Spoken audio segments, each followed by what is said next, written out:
Hey YouTube, how's it going? It's Man20 here today. As you all have noticed, I haven't made a video in a long period of time. I did just upload a video, but it was just me driving over to a friend's house. I found a snake. Apparently that video's been on my camera for probably about 5-6 months now. Just now uploaded it.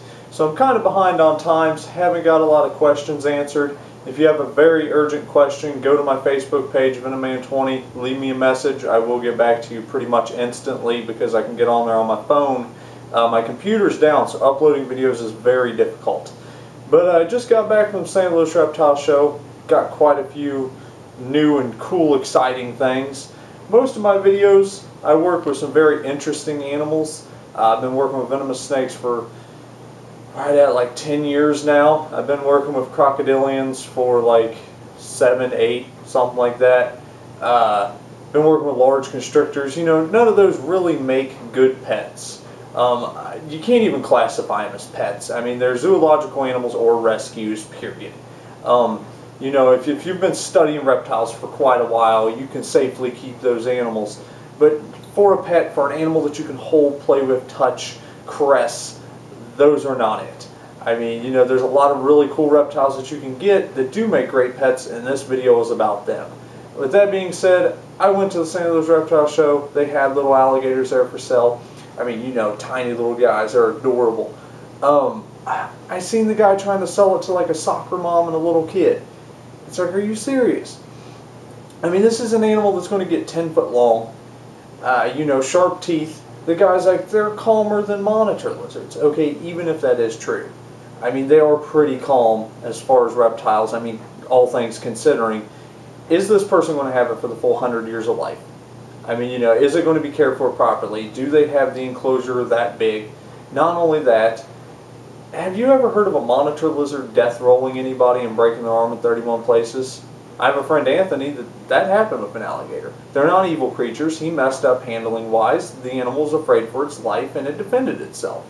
You know, but this video alone, that's my pet peeve. Just had to say that, get that off my chest. All these animals are pretty freaking cool. I love them. This guy right here, you've seen this in my last video from the St. Louis Reptile Expo. I got this guy. Little Sheltoplasix, also known as the European legless lizard or giant legless lizard. They got this big fleshy tongue. He's licking the surroundings, looking for bugs and fruits and veggies, and they eat pretty much anything. They're just a neat animal. I mean, they're awesome. I've never been bit. They've never tried to bite. You know, they've got ears because they're a lizard. They sense the air. They got these cool eyes that blink. They do that sometimes. That's their defense, is twitching. But they're cool. I mean, they're just a really neat animal. But anyway, at the last reptile show, I got that one a buddy. And when I say that one, I don't know the sex. They're very difficult to sex. This one is a male. We know that because his male hemipenis fell out, and we know what he is, but he's quite a bit bigger, and he's ornery. He is crazy. But as you can see, you know, he just wants to get away. But he's got some girth. He's 3 foot long. Awesome guy, does not like being on video. Hey, calm down. But he's pretty big.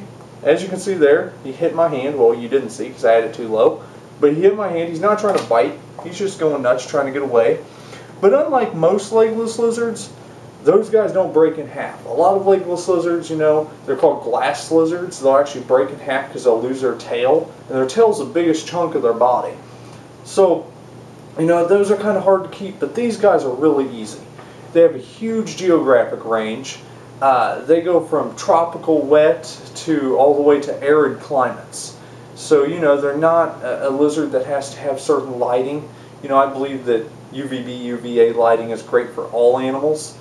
So, I mean, you could have a light on there like that, but you don't have to for these guys. They burrow a lot in the wild, and they burrow a lot in captivity.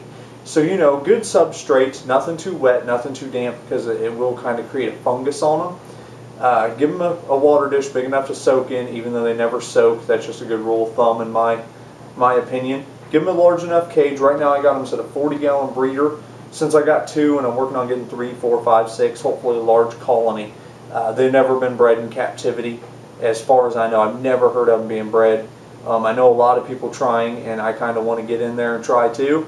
I think it'd be very awesome having little captive born babies, but it'd be so cute.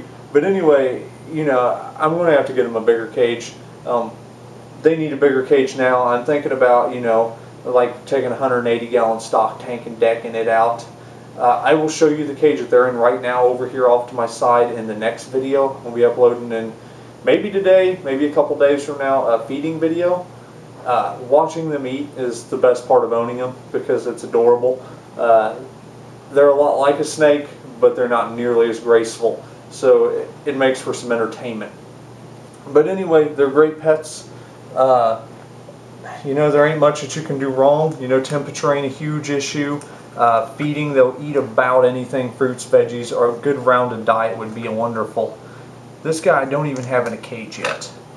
But this is the only animal pretty much in the world that freaks me out. You know, but there's no reason to, because it's not dangerous. It isn't going to hurt you. But this right here is a vinegaroon. It is a bug, and they are creepy looking. They got these big pinchers in there. They kind of look like a scorpion. If I'm not mistaken, they are a bug. They're not an arachnid or anything, but they're just very interesting little bugs. They can spray a vinegary-like substance out of their tail. Not sure exactly how that works. I've never seen it happen. They got these two little feelers right up front there. He's feeling around, just checking everything out. I was told that they can pinch you with them big mandibles right there, but I don't know. I've never been pinched. But this is an animal, you know, it's kind of freaky looking, but there's nothing wrong with them. I mean, there's no reason to be afraid of this animal. You know, that they're easy to keep. As far as I know, mine's eating great. I've just been feeding him crickets, and he's eating them really well. Not too wet of an environment, I was told. You know, I'm keeping mine about 75 degrees, just room temperature. You know, watering, I haven't figured that out yet. I'm just going to spray him down and see if he hates that or not. He might absolutely hate it. If he does, we'll have to figure out a new way to water him. I got an arachnid friend that's really big into all that stuff, so I'll just ask him how to water him. So you might have to do the research yourself on that, or I can show off an enclosure video and I will update you then about what I found out about keeping them, since I have just got them and I'm not real familiar with them. I just knew it was something that I feared, and I needed to get over my fear, because it's not right to fear anything in this world. Because if it isn't pressed to the point, you know, of being terrified of you, there's no reason it's going to hurt you unless it's for food. You know, people that feed alligators and the alligators come up and eat them. It was relating the person to food. It wasn't the alligator's fault. People shouldn't have fed it in the first place. It's a wild animal. It needs to be left alone, viewed from a distance, and that's it. But I will be doing more alligator videos and stuff. Right now, everything's being kept at a friend's. He's taking good care of everybody because I'm in the process of moving. Just got a new job, making quite a bit of more money. Quite a bit of more. That's good English right there. Quite a bit more money.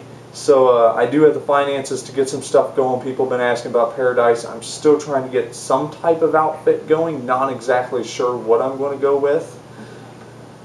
But with all that being said, I got one last thing, and this might disturb some people because it is a dead animal, and that just grosses a lot of people out. But I do strongly believe if it's a rare species, you should preserve, because God only knows how much longer they're going to be on this earth. You know, we can still get scientific facts from a dead animal of such. But this right here is Draco volans. It is also known as a flying dragon. This preserving was however you say it, whatever word I'm looking for here, was done by Dead Art Creations, I do believe. Let me grab the card real quick just to make sure that I'm correct on that. They have a Facebook page. It's pretty awesome. They do pretty much all sorts of things, and of course I can't find the card when I'm shooting the video. That's cute. Huh. Well, anyway, Dead Art Studios. It's Dead Art Studios. I'm 100% sure on that. So check out their Facebook page. It's very interesting. But this guy is just awesome. I mean, I have always dreamed of seeing one of these. You know, they're not really a rare animal. It's just something that you don't see in private collections. And, you know, it's a shame that he died, but it's great that they preserved him, and, you know, I can still enjoy it and learn scientific facts about it and teach people about such an amazing animal. These are found from like Indonesia, Java, they're pretty tropical little lizard. Cool thing about them is they can glide. They can actually fly, well not fly because fly is, you know, kind of flapping, moving forward. These guys just run, jump, and glide. They can glide up to 25 feet, which is just crazy. It's just amazing how far. Very frail little bones and little fingers and everything. But these wings on this guy, there's 3 islands that it's possible subspecies. There's 3 islands that these guys live on. And it's very interesting because 2 of the islands have been deforested by locals, and 1 island stays pristine, exactly the way it was. The 2 islands have been deforested. The winds blow in around about 70 miles an hour onto these islands. So all the lizards, if they run and try to glide, they'll get blown into the rocks and die. So they no longer glide. Well, they no longer have a use for their wings. Within the last like 30 years, they've started losing their wing, and they just have a very small chunk of it left. So you can still recognize them as the flying dragon, but they don't really appear like this one off the main island. Actually, one of the smaller islands. Ain't the main island at all. But, you know, they still have their full wing. The other 2 have lost their wings. So, you know, I wouldn't really call it evolution, but in all honesty, you know, it's amazing that they adapted so fast. You know, people think that evolution and animals adapting takes millions of years, but this is a case that's happened, you know, at longest within the last 100 years, and I'm sure that those islands weren't deforested that fast. You know, so it's just incredible how fast that they've actually adapted to their environment. But anyway, I hope you enjoyed this video. Go check out Dead Art Studios. Sorry I forgot your guys' names. The guy is amazing to work with. I got to meet him in person up at the St. Louis Reptile Show. If you see me up there at the St. Louis Reptile Show, say hi, or any other reptile show for that matter. Check out my Facebook page, VenomMan20. I will have a link underneath this video to Dead Art Studios' Facebook page. Check them out, see what they got. They got some very interesting animals that are preserved. You know, these animals weren't killed out of the way. These were animals that passed away and have been preserved. So it's the right way to do things if you want to display a no longer living animal. But anyway, hope you all enjoyed this video. I'm back. You will be seeing quite a few more videos. I'm not only doing pet videos, I will still have the sketchy stuff coming along later on. So hope you all enjoy this. It's VenomMan20. Have a good day. Thanks for watching.